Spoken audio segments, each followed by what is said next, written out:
Medical zinc mixer എന്നാണ് ഈ കാണുന്ന ഞാൻ തട്ടിക്കൊണ്ടിരിക്കുന്ന ഈ സാധനത്തിൻ്റെ പേര്. ഇതൊക്കെ മിക്കവാറും കാണുക ഹോസ്പിറ്റലുകൾ പോലത്തുള്ള സ്ഥലം, ഹോസ്പിറ്റലായിരിക്കും ഇത് മിക്കവാറും കാണുക. പിന്നെ അല്ലാതെ മറ്റുള്ള സ്ഥലങ്ങളിൽ ഇത് ഉണ്ടായിരിക്കും, ഹോട്ടലുകളൊക്കെ ഇത് കാണാൻ കഴിയും. കാരണം ഇത് നമ്മുടെ കയ്യിൻ്റെ പത്തി കൊണ്ടല്ല ഇത് നമ്മൾ തുറക്കുക, വെള്ളം വരാനും അടയ്ക്കാനായിട്ട് നമ്മുടെ കൈപ്പത്തി കൊണ്ട് ചെയ്യാം. കാരണം വെച്ചാൽ നമ്മൾ കെമിക്കൽ എന്തെങ്കിലും കയ്യിൽ ഉപയോഗിക്കുകയാണെങ്കിൽ, അല്ലെങ്കിൽ എന്തെങ്കിലും അലർജി എന്തെങ്കിലും കാര്യങ്ങൾ നമ്മൾ ഹോസ്പിറ്റലൊക്കെ ഉപയോഗിക്കുന്ന കാര്യങ്ങളൊക്കെ ഉണ്ടല്ലോ, മറ്റുള്ളവർ കയ്യിൽ തൊടാൻ പാടില്ല സംഭവങ്ങളൊക്കെ ഉപയോഗിക്കുമ്പോൾ നമ്മുടെ കൈപ്പത്തി അതുമ്പോൾ ടച്ച് ആവാണ്ടിരിക്കുക. കയ്യിൻ്റെ ഈ മുട്ട് കൊണ്ടാണ് കയ്യിൻ്റെ മുട്ട് കൊണ്ടാണ് അതിൻ്റെ സാധനം ലിവർ അങ്ങോട്ടും ഇങ്ങോട്ടും ഓപ്പണും ക്ലോസും ചെയ്യണത്. അതെന്താ വെച്ചാൽ അത് കംപ്ലൈൻറ്റ് എന്താണെന്ന് വെച്ച് കഴിഞ്ഞാൽ ഡ്രോപ്പായിട്ട് നമ്മുടെ വീടുകളിലൊക്കെ കാണുന്ന പോലെ തന്നെ കിച്ചണിലും അവിടെ ഇവിടെയൊക്കെ കാണാമല്ലോ വെള്ളം ഡ്രോപ്പായിട്ട് വീഴുന്നു. അതാണ് കംപ്ലൈൻറ്റ്. അപ്പോൾ അത് വന്ന് നോക്കിയപ്പോൾ ഞാനത് നോക്കിയപ്പോൾ കാണുന്നത് വെള്ളം ഡ്രോപ്പ് ഉണ്ട്. അപ്പോൾ ഞാൻ അതെന്ത് ചെയ്യുന്നത്, അതിൻ്റെ ഉള്ളിലത്തെ സ്പിൻഡിൽ ഊരിയെടുത്തപ്പോൾ നോക്കണത് അതിൻ്റെ വാഷർ അത് ചെന്ന് എൻഡ് ചെയ്യുന്നുള്ളൂ. നമ്മൾ വെള്ളം ക്ലോസ് ചെയ്യുമ്പോൾ ഓപ്പൺ ചെയ്യുമ്പോൾ ചെന്ന് മുട്ടുന്ന ആ റബ്ബറുണ്ട്, അത് പൊട്ടിയിരിക്കുക. ഒരു രക്ഷയില്ല, ആ സാധനം കിട്ടാനുണ്ടായിരിക്കും. നിങ്ങളിപ്പോൾ കാണുന്നവർ പറയും ഇതൊക്കെ കിട്ടുമല്ലോ എന്ന്. പക്ഷെ ഇപ്പോൾ ഞാൻ ജോലി ചെയ്യുന്ന സ്ഥലത്ത് സാധനം കിട്ടാനില്ല. പിന്നെ ഇതിന് വരുത്തിയിട്ടൊക്കെ വേണം. അപ്പോൾ അത് വരുത്തിയിട്ട് വേണമെന്ന് പറഞ്ഞു കഴിഞ്ഞാൽ ഓരോരോ പഴയ മോഡലുകൾ വരുമ്പോൾ അതിൻ്റെ സ്പെയർ പാർട്സ് ഒന്നും കിട്ടാത്തൊരു കാലം, 5 വർഷങ്ങൾക്ക് മുന്നുള്ളതാണ് ഈ മോഡൽ. പക്ഷേ ഇതിൻ്റെ വേറെ മോഡലുകൾ വരുന്നുണ്ട്, അതിൻ്റെയൊക്കെ സ്പെയർ പാർട്സ് നമ്മുടെ കയ്യിലുണ്ട്. പുതിയതിൻ്റെയൊക്കെ പഴയതിൻ്റെ കിട്ടാത്ത കാരണം ഈ വാഷർ നമുക്കൊന്നും ചെയ്യാൻ പറ്റില്ല. ഒരു ഹാർഡ് സോഫ്റ്റ് വാഷറാണത്, അധികം ഹാർഡും അല്ല, അങ്ങനത്തെ ഒരു വാഷറാണ്. അങ്ങനത്തെ വാഷർ നമുക്ക് കിട്ടാത്തത് കൊണ്ട് എൻ്റെ പ്രശ്നം കൊണ്ട് ഞാൻ എന്ത് ചെയ്തു, നമ്മുടെ കയ്യിൽ ഒരു ഫുൾ സെറ്റ് ഇരിക്കുന്നുണ്ടായിരുന്നു. ഇതിൻ്റെ തന്നെ വേറെ മോഡലാണ്. ഇതിൻ്റെ ആണെങ്കിൽ നമുക്കത് ഊരിയെടുത്ത് ഇതിലിടാം. അപ്പോൾ ഇതിൻ്റെ അല്ല, വേറെ മോഡൽ. അപ്പം ഞാൻ ഇതിൻ്റെ അടിയിൽ പോയിട്ടാണ് ഇത് ചെയ്യണത് കേട്ടോ. ഭയങ്കര ബുദ്ധിമുട്ടാണ്. അതിൻ്റെ അടിയിൽ ഒരു ബോക്സ് പോലത്തെ ഈ സിങ്കിൻ്റെ അടിയിൽ എന്ന് പറഞ്ഞാൽ ചെറിയൊരു സ്ഥലമുള്ളൂ അതിൽ നമ്മൾ ചെയ്യാനൊക്കെ ആയിട്ട്. അപ്പോൾ ഇതിൻ്റെ വേറെ മോഡലുണ്ടെന്ന് പറഞ്ഞ സാധനം നമ്മുടെ കയ്യിലുണ്ട്. അപ്പോൾ അത് ഞാൻ മാറ്റാനായിട്ട് ഇതിൻ്റെ അടിയിൽ പോയിട്ട് അതിൻ്റെ മറ്റേ ഫ്ലെക്സിബ്ലോസും കാര്യങ്ങളൊക്കെ ഞാൻ ഊരിയെടുത്തു. അപ്പോൾ ഇതിൻ്റെ ചെക്കനെട്ട് വരണത്, ഈ മിക്സറിൻ്റെ ചെക്കനെട്ട് വരണമെന്ന് പറഞ്ഞാൽ പ്ലാസ്റ്റിക്കിൻ്റെ ആയതുകൊണ്ട് ഭയങ്കര ബുദ്ധിമുട്ടാണ്, ഡേഞ്ചറാണ്. അത് നല്ല ടൈറ്റുള്ള ഇതിരിക്കുകയാണെങ്കിൽ പിന്നെ നമുക്ക് ഊരിയെടുക്കാനൊക്കെ ഭയങ്കര പാടാണ്. അതിൻ്റെ അടിയിൽ ഒരു വുഡിൻ്റെ പീസൊക്കെ വെച്ച ഒരു ഫ്രെയിം അടിച്ച കാരണം അതിൻ്റെ ഉള്ളിൽ ചെറിയൊരു വട്ടത്തിലൊരു സ്ഥലമുള്ളൂ, അതിൻ്റെ ഉള്ളിൽ വേണം നമുക്കത് ഊരാനായിട്ട്.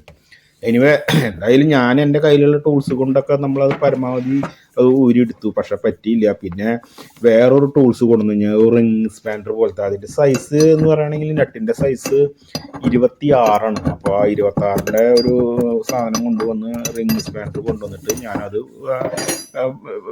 പ്ലാസ്റ്റിക്കിൻ്റെ ചെക്ക് നെട്ട് ഞാൻ ഊരിയെടുത്തു കേട്ടോ. ഇത് ഈ പ്ലാസ്റ്റിക്കിൻ്റെ ഇടുമ്പോൾ 2 ഗുണമുണ്ട്. ഒന്ന്, ഇത് ചിലതൊക്കെ ഇത് പൊട്ടി പോകും വർഷങ്ങൾ കഴിയുമ്പോൾ. നമ്മൾ തൊടുമ്പോഴായിരിക്കും അത് പൊട്ടിപ്പോ കയ്യിൽ വരിക. ചിലത് വലിയ കുഴപ്പമില്ലാണ്ട് ഇരിക്കും. അപ്പോൾ അതെന്തോ ഭാഗ്യത്തിന് ഇത് വലിയ കുഴപ്പമില്ല, അതുകൊണ്ട് നമ്മൾ രക്ഷപ്പെട്ടു. എന്നിരുന്നാലും ഇതിൻ്റെ അടിയിൽ കിടന്ന് ചെയ്യുമ്പോഴേ ഭയങ്കര ബുദ്ധിമുട്ടാണെന്നേ. നിങ്ങൾ വിചാരിക്കും എന്നിട്ട് ഇടയ്ക്കിടയ്ക്ക് ബുദ്ധിമുട്ടെന്ന് പറഞ്ഞു. ബുദ്ധിമുട്ടുള്ളത് കൊണ്ടാണ് കേട്ടോ. കാരണം തലയൊന്നും ഉയർത്തി മര്യാദയ്ക്ക് പിടിക്കാൻ പറ്റില്ല. എന്തായാലും ഞാൻ ഇനി അതൊക്കെ ഊരിയെടുത്തു. അതിൻ്റെ നെട്ടും ഇതൊക്കെ ഞാൻ ഊരിയെടുത്തിട്ട് എൻ്റെ കയ്യിലുണ്ടായിരുന്ന ആ മിക്സറിൻ്റെ ആ സാധനം ഞാൻ തിരിച്ച്, മിക്സർ എന്ന് പറഞ്ഞു കഴിഞ്ഞാൽ ഒരു പഴയ മോഡലാണ്. എന്നുവെച്ചാൽ പുതിയ മോഡലൊക്കെ പുതിയ തന്നെ, പക്ഷേ പഴയതാണ് ആ സെറ്റ് തിരിച്ച് സെയിം അളവൊക്കെ കറക്റ്റാണ്. അപ്പോൾ നമ്മൾ അതിൽ തന്നെ തട്ടിയിറക്കി അതുകൊണ്ട് വെച്ചു. കൊള്ളാലോ. കാരണം അതിൻ്റെ സ്പിൻഡിൽ കിട്ടാത്ത കാരണം ഉള്ള ഒരു ബുദ്ധിമുട്ടായത് കൊണ്ടാണ്.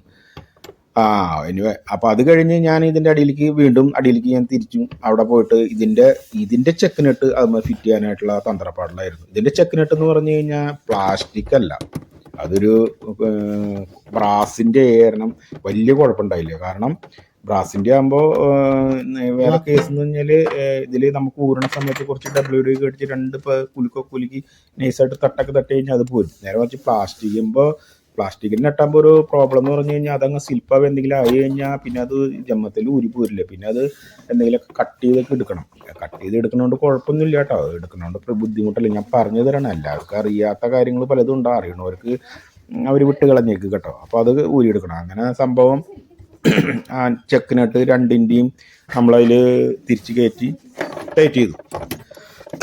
അയ്യോ എന്ന് പറഞ്ഞു കഴിഞ്ഞാൽ ഈ ഭയങ്കര പാടാണ് അതിൻ്റെ ഉള്ളിൽ ഇങ്ങനെ കിടന്ന് ചെയ്യാനായിട്ട്, കറക്റ്റ് കാണില്ല. പിന്നെ വേറെ കേസ്, ഞാൻ ഈ സാധനം വീഡിയോ പിടിക്കല്ലേ, അതും വല്ലാത്തൊരു ബുദ്ധിമുട്ടാണ്. അതിൻ്റെ 2ഉം കൂടി ഒരുമിച്ച് പറ്റില്ല.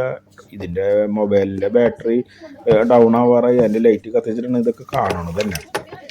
എന്തായാലും കുഴപ്പമില്ല. അപ്പോൾ ഞാൻ മറ്റേൻ്റെ ഊരിയെടുത്തത് 26 എന്ന് പറഞ്ഞ നിലയ്ക്ക് ഇതിൻ്റെ എന്ന് പറഞ്ഞു കഴിഞ്ഞാൽ മറ്റേൻ്റെ 26 എൻ്റെ സ്പാനർ. ഇപ്പോൾ പുതിയതിൻ്റെ 24 അപ്പോൾ അതിൻ്റെ ബോക്സ് സ്പാനർ എൻ്റെ കയ്യിൽ ഉണ്ടായിരുന്നു.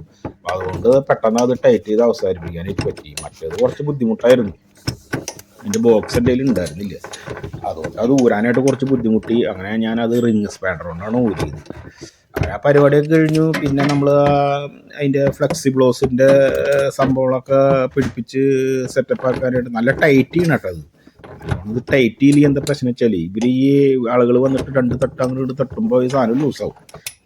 പിന്നെ അത് രണ്ടാമത് അടിയിൽ പോയിരുന്ന് പണിയെടുക്കുക എന്ന് പറഞ്ഞു കഴിഞ്ഞാൽ കുറച്ച് ബുദ്ധിമുട്ടാണ്. അപ്പോൾ എന്തായാലും ചെയ്യുമ്പോൾ നമ്മളത് വൃത്തിയായിട്ട് നല്ല ടൈറ്റ് ചെയ്യണം. അതുപോലെ ഇതിൻ്റെ ഫ്ലെക്സിബ്ലോസ് നമ്മൾ ഫിറ്റ് ചെയ്യുമ്പോൾ ഒരു കാര്യം ശ്രദ്ധിക്കണം എന്ന് പറഞ്ഞു കഴിഞ്ഞാൽ, നമ്മൾ ഇതിൻ്റെ ഇനി അടിയിൽ കിടന്ന് പണിയണം ബുദ്ധിമുട്ട് ഓർത്തിട്ട് നമ്മൾ ഇതിൻ്റെ വെള്ളം വരുന്ന ഫ്ലെക്സിബ്ലോസ് ഉണ്ടല്ലോ, അത് ഫിറ്റ് ചെയ്യുമ്പോൾ അത് പഴയതാണോ പുതിയതാണോ നോക്കിയിട്ട് മാത്രം ഫിറ്റ് ചെയ്യട്ടോ.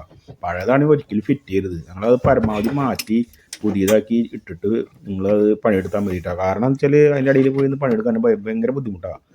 അപ്പോൾ അതൊക്കെ ശ്രദ്ധിക്കണം. അത് പഴയതാണെങ്കിൽ അത് മാറ്റിയിട്ട് പുതിയത് എന്തായാലും ഇടാൻ പറയുക. മനസ്സിലായി? ഇപ്പോൾ പറയാൻ കാരണം ഇത് കമ്പനികളിലോ അല്ലെങ്കിൽ വലിയ വലിയ ഹോസ്പിറ്റലുകളിലൊക്കെ ഉണ്ടാവും, അതുകൊണ്ടാണ്. നേരെ മറിച്ച് ഇത് വീടുകളിലൊക്കെ ആണെങ്കിൽ അവർ പരമാവധി ഓടട്ടെ മോനെ ഒരാഴ്ചയും കൂടി അല്ലെങ്കിൽ 2 മാസം കൂടി പിന്നെ മാറ്റാനൊക്കെ പറയും. ഇത് നമ്മൾ കമ്പനിയുടെ കാരണം ഹോസ്പിറ്റലിൻ്റെ കാരണം നമുക്കത് മാറ്റിയേ പറ്റൂ. കാരണം ഇത് നമ്മൾ മിക്സർ ഫിറ്റ് ചെയ്തിട്ട് അങ്ങോട്ട് തിരിഞ്ഞ് വെള്ളം തുറന്ന് കുറച്ച് കഴിഞ്ഞാൽ ചിലപ്പോൾ അത് പൊട്ടുക. അപ്പോൾ അതെന്താ മാറ്റിയില്ലേ എന്നൊക്കെ നമുക്ക് ചോദ്യം വരും.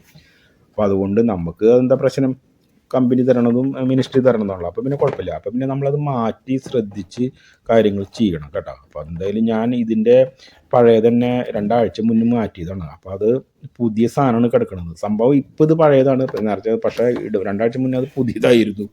അപ്പോൾ അതുകൊണ്ട് വലിയ കുഴപ്പമില്ല. അതുകൊണ്ട് ഞാനത് മാറ്റിയില്ല. അതങ്ങനെ തിരിച്ചൊക്കെ കയറ്റി അത് ഫിറ്റ് ചെയ്ത് ടൈറ്റ് ചെയ്ത് പരിപാടിയൊക്കെ കഴിഞ്ഞ് കാര്യങ്ങളൊക്കെ കഴിഞ്ഞു. അങ്ങനെ ഞാൻ വെള്ളം തുറന്നു. വെള്ളം തുറക്കാന്ന് പറഞ്ഞു കഴിഞ്ഞാൽ പിന്നെ അതിൻ്റെ ആംഗിൾ വാൽവ് കൊടുത്തിട്ടുണ്ടല്ലോ. ഈ ഫ്ലെക്സിബ്ലോസും ഈ മിക്സറും കണക്ട് ചെയ്യുന്നതിൻ്റെ ഇപ്പുറത്ത് ഒരു ആംഗിൾ വാൽവ് ഉണ്ടായിരിക്കും, ഒരു വാൽവ് ഉണ്ടായിരിക്കും. ആ വാൽവ് നമ്മൾ തുറന്നു കഴിഞ്ഞാൽ ഈ മിക്സറിൻ്റെ ഉള്ളിൽ കൂടെ വെള്ളം വരും. അപ്പോൾ ഈ വെള്ളം വന്ന് ഈ വാഷ് ബേസിൻ്റെ സിങ്ക് നിറഞ്ഞു. അതാണ് രസം. അതാണ് ഞാൻ നിങ്ങളോട് പറഞ്ഞു വെയിറ്റ് ചെയ്ത് ഞാൻ കാണിച്ചു തരാം. ലാസ്റ്റ് പറയാണ്ടെന്ന് പറയാൻ കാരണം എന്ന് വെച്ചാൽ അതാണ് സംഭവം. അവസാനം ഒരു സംഭവമുണ്ട്. അത് നിങ്ങൾക്ക് എല്ലാവർക്കും അറിയാം, ചിലവർക്കൊക്കെ അറിയാം, അറിയാത്തവർക്ക് വേണ്ടിയിട്ടുണ്ടാകും. ഇനി ഞാൻ കാണിച്ചു തരാം. അപ്പോൾ ഞാൻ വാൽവ് തുറന്ന് വെള്ളമൊക്കെ വന്ന് വെള്ളം ചാടി പരിപാടിയൊക്കെ ആയി, കുഴപ്പമൊന്നുമില്ല, സെറ്റപ്പായി.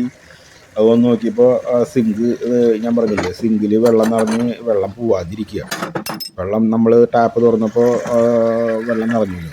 ഇത് ഈ ഡ്രോപ്പ് വേണ്ട, ഈ ഡ്രോപ്പായിരുന്നു നേരത്തെ ഉണ്ടായിരുന്ന കംപ്ലൈൻറ്റ്. അപ്പോൾ അത് കാണാതപ്പോൾ നമ്മൾ അഴിച്ച് മാറ്റാൻ കാരണം കേട്ടോ. അപ്പോൾ വെള്ളം തുറന്ന് നോക്കിയപ്പോൾ ഉണ്ട് ഈ സിങ്കൊക്കെ മൊത്തം നിറഞ്ഞെടുക്കുക, വെള്ളം പോകണില്ല. അപ്പോൾ അതിനൊരു വഴിയുണ്ട്, ആ വഴിയാണ് ഞാൻ കാണിച്ചു തരുന്നത്. അപ്പോൾ ഈ ഒരു സിങ്കിൻ്റെ ഈ ഹോള് മാത്രമേ ഉള്ളെങ്കിൽ നമ്മൾ എന്തെങ്കിലും കൈ കൊണ്ടോ അല്ലെങ്കിൽ പ്ലാസ്റ്റിക് വെച്ചിട്ടോ അല്ലെങ്കിൽ എന്തെങ്കിലും ഒരു ടിഷ്യൂ എന്തെങ്കിലും വെച്ചിട്ട് നമുക്കത് പതുക്കനെ 4-5 പ്ലംബ് ചെയ്യുക. എന്ന് വെച്ചാൽ ഇങ്ങനെ അമർത്തുക, എയർ അങ്ങോട്ട് തള്ളണ പോലെ. അപ്പോൾ ഈ വെള്ളം പോകും. കുറച്ച് കച്ചറ ഉള്ളെങ്കിൽ, നിറച്ച് കച്ചറ ഉണ്ടെങ്കിൽ ഫുള്ളായിട്ട് അതിൻ്റെ ഉള്ളിൽ എവിടെയെങ്കിലും കച്ചറ തങ്ങിയിരിക്കണമെങ്കിൽ തള്ളിയാലൊന്നും പോവില്ല കേട്ടോ. അതിന് നല്ല പ്ലഞ്ചറോ അല്ലെങ്കിൽ അതിൻ്റെ അടി കഴിച്ച് നോക്കണം. അതിൻ്റെ ബോട്ടിൽ ട്രാപ്പ് അടിയിലുണ്ടാവും. അത് അഴിച്ച് കഴിഞ്ഞ് കഴിഞ്ഞാൽ അതിൻ്റെ ഉള്ളിൽ കച്ചറ കളഞ്ഞ് കഴിഞ്ഞാൽ കൂളായിട്ട് വെള്ളം അങ്ങനെ അത് ശരിയായി, വെള്ളം പോകണ സംഭവമൊക്കെ ശരിയായി കേട്ടോ. അപ്പോൾ അങ്ങനെ ചെറിയ വീഡിയോ കേട്ടോ.